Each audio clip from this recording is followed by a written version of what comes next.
የምሁር አይነተኛ ተግባሩ የእውነትን መንገድ ማሳየት ነው። ትልቁ በደል የሚፈጸምብንም እውነታችንን በመንጠቅ ነው። እውነታችንን የነጠቀን ሰው በጎራዴ ከወጋን የበለጠ ይጎዳናል። የተማረ ማለት ሻማ ነው። ሻማ ከሲኒ፣ ከድስት፣ ከሰሃን፣ ከብርጭቆ ጋር አንድ ቁስ ነው። ምሁር ግን የበራ ሻማ ነው። የበራ ሻማና ሻማ ልዩነት አለ። የተማረ ስንል እውቀት የቀሰመ እውቀት ያጨቀ የሰበሰበ ማለታችን ነው። ምሁር ስንል ግን የሰበሰበውን እውቀት በፈጠራ ስራ፣ በስነ ምግባር ትምህርት፣ በስነ ጥበብ፣ በስነ ውበት አማካይነት ለእኛ እውቀት ያዘለ ሀሳብ አስመስሎ የሚያስተላልፍልን ነው። የበራ ሻማ ክስተት ነው፣ ሻማ አይደለም። ሻማ ቁስ ነው። የተማረ ሰው በራሱ የቆመ ነው።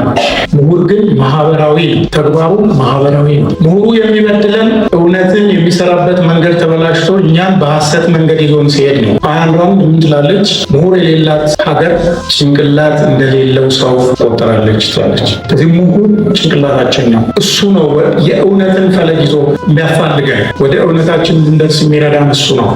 ሪያሊቲ ቢያንስ 3 ባህሪያት አሉት። አንደኛው የማንጠራጠረው ነው፣ በስሜት ዋሳችን የሚሰጠን ነገር በመሆኑ። ሁለተኛው የማይካድ ነው፣ አንከራከርም። ሶስተኛው ኢርሪፊውተብል ምን ማለት እንደሆነ ሌላ ማረጋገጫ የማንፈልግለት ነገር ነው። የህመም ስሜትን ውሰዱ። ለታመመው ሰው የህመሙ ስሜት ላለው ሰው እኮ ህመሙ እውነት ነው። እስቲ አውጣና አሳየን ብንለው ግን ፕሩቭ የሚያደርግበት መንገድ የለውም። ፍቅርን ውሰዱት፣ እውነት ነው፣ ከስሜት ጋር የተያዘ ስለሆነ ግን ፕሩቭ እናደርገው አንችልም። ሌላ እውነት አለ፣ ትራንሰንደንታል ትሩዝ የሚባል የዘለቀ ከፍ ያለ እውነት ማለት ነው። ይህንን ሳስብ ብዙ ጊዜ ዮሐንስ ወንጌል ላይ ጌታችን መድኃኒታችን ኢየሱስ ክርስቶስ ያለው ነገር ትዝ ይለኛል። እኔ እውነትም መንገድም ሕይወትም ነኝ ይላል። ሶስቱንም ልክ እንደዚህ ብርሃን፣ ጨረርም፣ ሙቀትም ብርሃንም ነኝ እንደማለት ነው። ክርስቶስ እውነት ነው የሚለውን ነገር ሰው እውነት ነው ወይ ከሚለው ጥያቄ ጋር አያይዙት። ፈጣሪ እንኳን በእምነት በሃይማኖት ስትወስዱት ፈጣሪ እንኳን የሰውን ልጅ ከኃጢአቱ ሊያድነው ሲወስን በምን መልክ ነው የመጣው? በሰው መልክ ነው የመጣው። የሰው ልጅ የመጀመሪያውም የመጨረሻውም እውነት ሰው ራሱ ነው።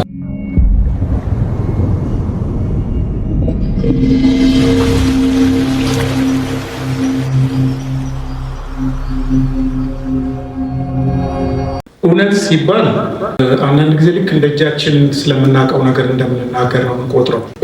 እውነት ግን ነው። በእውነት ስንል እንደ ቀላሉ ነው የምናገር። እውነት ምንድን ነው ብለን ግን ጠይቀን አናውቅም። ብዙ ጊዜ እንዲህ አይነት ነገሮች ናቸው ነው የሚገርሙኝ። ለምሳሌ ምሁር ምንድን ነው ብለን ጠይቀን አናውቅም። ፍቅር፣ አሁን ስለ ፍቅር ልዩ ግጥም እንገጥማለን፣ ምን እንላለን? እስቲ ቋጠር አድርጋችሁ ይሄ ነው በሉት ብንል፣ እውነት ደግሞ በተለይ ወሳኝ ነው። በትርጉም ደረጃ ነው። ምንድን ነው ሲባል አሁን የተምታቱ ነገሮች ልንገራችሁ። ለምሳሌ እውነትን ዲክሽነሪ ወይም ዊኪፔዲያ ገብታችሁ ብታየው ከሪያሊቲ ጋር ትሩዝን ከሪያሊቲ ጋር በእኛ እንግዲህ እውነትን ከእውነታ ጋር አገናዝበው ነቢይ ሆኖ በራሱ ነፃ ሆኖ የሚኖር ነገር ሁሉ እውነት ነው ወይም ሪያሊቲ ነው፣ እሱ እውነት ነው ብሎ የሚነግሩን ጊዜ አለ። እውነትን ከሪያሊቲ ጋር አገናዝበው ማለት ነው። ነገር ግን ደግሞ አንዳንድ በጣም አጠያቂ የሆኑ ፈላስፋዎች አሉ። ሪያሊቲ እኮ ቢያንስ 3 ባህሪያት አሉት። አንደኛው የማንጠራጠረው ነው፣ በስሜት ዋሳችን የሚሰጠን ነገር በመሆኑ። ሁለተኛው የማይካድ ነው፣ አንከራከርም።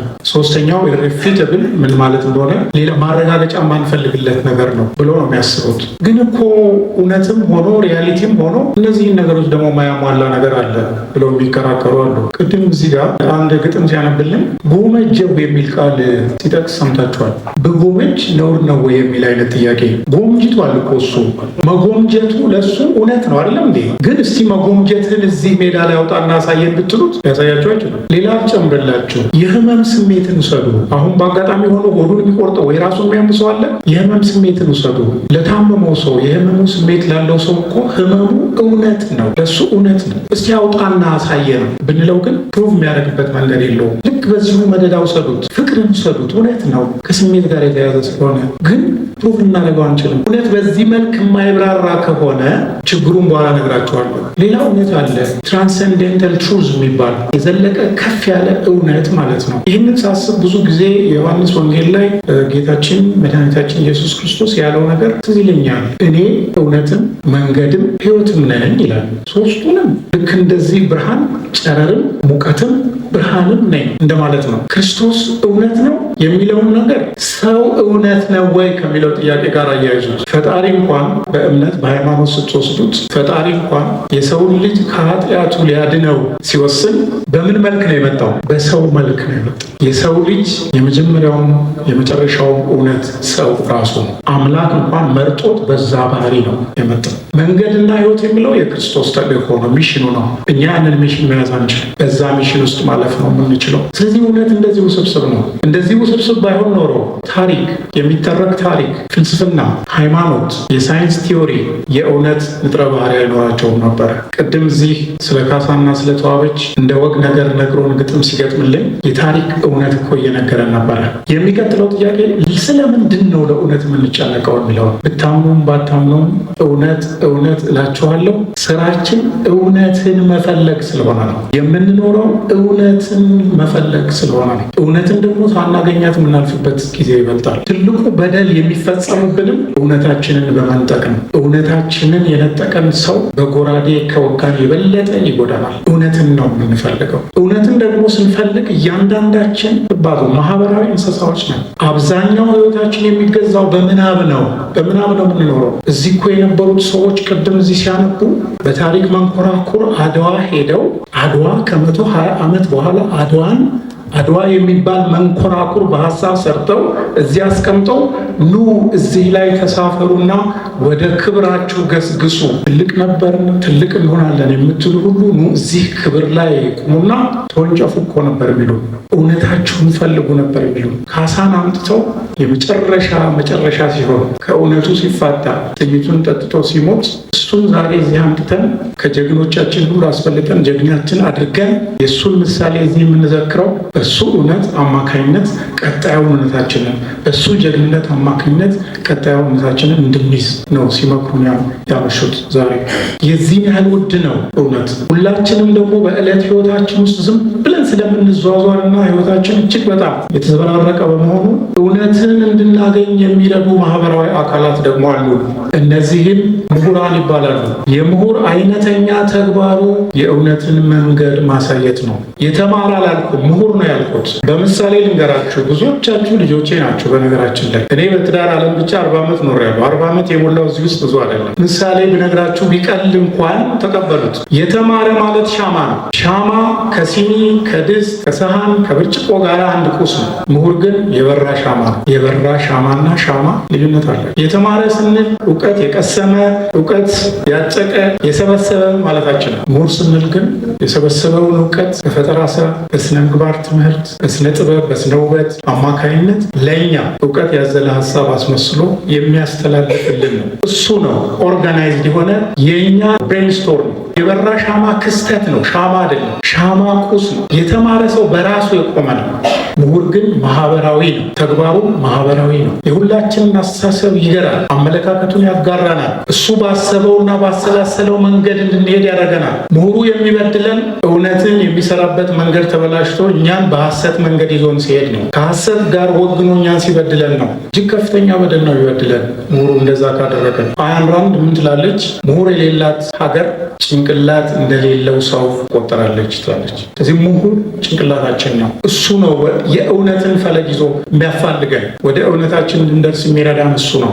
ምሁር ደግሞ በምንልበት ጊዜ ልብ አድርጉ። ቅድም ራሱ ትርጉሙን ስነግራችሁ ሜታፊዚካል የሆነውን ዲያሌክቲካል የሆነውን ማቴሪያሊስት የሆነውን ነገር በሙሉ አንድ ላይ ጨፍልቄ የተለያዩ ትርጉሞች የሚሰጠዋችሁ ስተረጉም ባድር ብዙ ነገር ማውራት እችላለሁ ስለ እውነት፣ ግን በጣም ትንሽ ነው ብልጭ ያደረግኩት። በሁለት መንገድ ነው የሚሰጠን። በእውቀት ይሰጠናል እውነት በስሜት ዋሶቻችን አማካይነት በመስማት፣ በመጻፍ፣ በማንበብ፣ በመንካት፣ በመዳሰስ፣ በመቅመስ ይሰጠናል። በእውቀት ይሰጠናል። በእምነትም ይሰጠናል። እምነታችን የኛ እውነት ነው፣ የእያንዳንዳችን እውነት። እምነት ስለ ሃይማኖት ብቻ ማለት አይደለም ይባሉ። ሁለቱም ደግሞ የሚሰጡን ሁለት የሆኑ ኃይሎች ናቸው። ዓለማውያን የሆኑ እውቀቱን ይዛችሁ ሂዱ ነው የሚሉን። ስነ መለኮታውያን የሆኑ ደግሞ እምነትን ይዛችሁ ሂዱ ነው የሚሉን። አንድ ህብረተሰብ የተሳከረ አስተሳሰብ ውስጥ የሚገባው እነዚህን ሁለት ጎዳናዎች በየመልካቸው ማየት ሲያቅተው ነው። እጅግም ሳይሞቅ እጅግም ሳይቀዘቅዝ ለብ ብሎ የሚሄድበትን መንገድ መስራት ሲያቅተው የዛን ጊዜ መንገዱን ስቷል።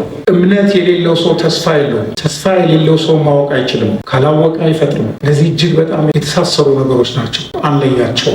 ዛሬ በኢትዮጵያ ሁኔታ ውስጥ ትልቅ ሽሚያታ ያላችሁ መድረኩ ተጣቧል። ለምንድን ነው የተጣበበው? ምክንያቱም አስመሳይ ምሁራን እጅግ በመብዛታቸው ነው። እውነተኛዎቹ ምሁራን አንገታቸውን ደፍተዋል፣ አይናገሩም። ምክንያቱም የምሁርነት ወጉ በአራት ባህሪያት ይገለጻል። አንዱ ማወቁ ነው። ማወቁ ስል በሙያ ብቻ ማለት አይደለም። ሰውን ከነታሪኩ ሰው የተፈጠረበትን የፍልስፍና ይዘት፣ እምነቱን፣ ህይወቱን ማወቅ። ሁለተኛው ክህሎት ነው። ያወቀውን ነገር ማስተላለፍ የማይችል ሰው ምሁር ሊሆን አይችልም። ሶስተኛው በጎ ፈቃድ ነው። ሻማዋን ተመልከቷት፣ ምትበራዋል። ያላትን ትሰጣለች። ሰም አላት፣ ክር አላት። ሰሙ አንሶ ክሩ ቢበዛ ርር ነው የምትለው። ክሩ አንሶ ሻማው ሰሙ ቢበዛ ዝም ብላ ነው የምትቀልጠው። ቅድም ያልኳቸውን ውህደት ተመልከቱት። እውቀትና እምነትን አዋህዳን የያዘችው ትበራለች፣ ለመቃጠል ዝግጁ ናት። ክብሪታችንም ጫራ አድርገን ስንጠጋት አልበራም አትልም፣ ትበራለች። አራተኛው የምሁሩን ባህሪ መስዋዕትነት ነው። ሻማ የምትወስደው መስዋዕትነት አስቡ። እሷ እየቀለጠች እሷ እየነደደች ነው ለእኛ ብርሃን የሚሰጠው። ምሁር እንደዚህ ነው። በተለይ ባህሉ ባልጎለበተ ልጨኛነት በሞተበት ቦታ ላይ ነፃ ሀሳብ እንደ ወንጀል በሚታሰብበት ህብረተሰብ ውስጥ ያለ ምሁር የሚከፍለው መስዋዕትነት እጅግ የገረረ ነው። ከቀጥር ፀሐይ የገረረ ነው መስዋዕትነቱ። ይታሰራል፣ ይሰደዳል፣ የሚበላው ሊያጣ ይችላል፣ ስራ ሊያጣ ይችላል፣ መስዋዕትነት ይወስዳል። ግን በጎ ፈቃድ አለው። አልበርት አይንስታይን ያለውን ነገር ልንገራቸው። እቺን ሀገር ክፋት ከሚፈበርኩ ሰዎች ይልቅ ክፋት እየተሰራ መሆኑን እያዩ ዝም የሚሉ ይበልጥ ይወዷታል ይላል። ስለዚህ ዝም አይልም። ዝም ያለለት የተደበቀለት ምሁርነቱን ነው የሚያጠው። ምሁርነት ማለት እንደዚህ እንደኔ ቆሞ መናገር ማለት አይደለም። ቴሲስ መጽሐፍ አይደለም። ዳውንሎድ አድርጎ መስጠት ማለት አይደለም። ምሁርነት ይሄ ነው። እዚህ ቦታ መጥተው ያነበቡት ግጥም ነው። ትምህርት እኮ ነበር ሲሰጡን የነበረው። ስለ ህይወት ነበር የሚነግሩ።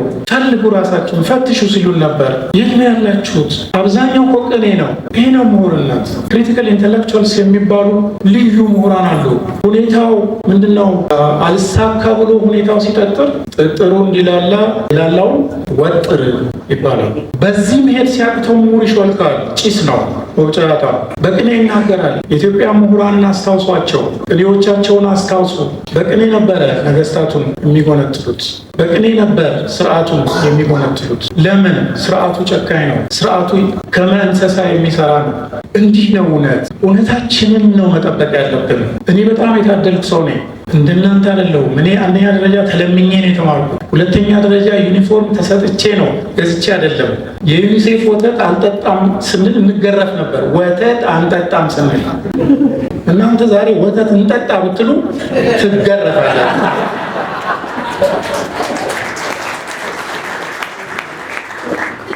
ሀገሬ ለእኔ በጣም ብዙ ነገር ነው ያደረገችኝ። ይህን እውነት ካልያዝኩ፣ ይህን እምነት ካልጨበጥኩኝ ያ ቴዎድሮስ የሞተለት ክብር፣ አድዋ ላይ በርካታዎች የተሰዉለት ክብር፣ በመርዝ ጋዝ ያለቁ የማይጨው ቁስለኞች ይገባቸዋል። ስለዚህ ለእውነት ንቁ። እውነትን ሲሪየስ እናስብ። ካሁን በኋላ እውነታችንን የሚነጥቁን በልዩ ልዩ መንገድ እንደተከሰቱ እንመልከት። የእውነት ሁሉ አስኳል እውነት ሰው መሆን ነው። ሰዎች ሊከራከሯችሁ ይችላሉ። በሰውነቴ እየኝ ስትሉ የለም በሃይማኖትህ፣ በዘርህ፣ በቋንቋህ፣ በቀበሌህ፣ በጎሳህ ሊሉ ይችላሉ። እነዛ ሁሉ ሰከንድሪ ትሩዝ ናቸው። የእነሱ ሁሉ ታሪክ ውሃ ነው የበላው። እግዚአብሔር ይርዳል።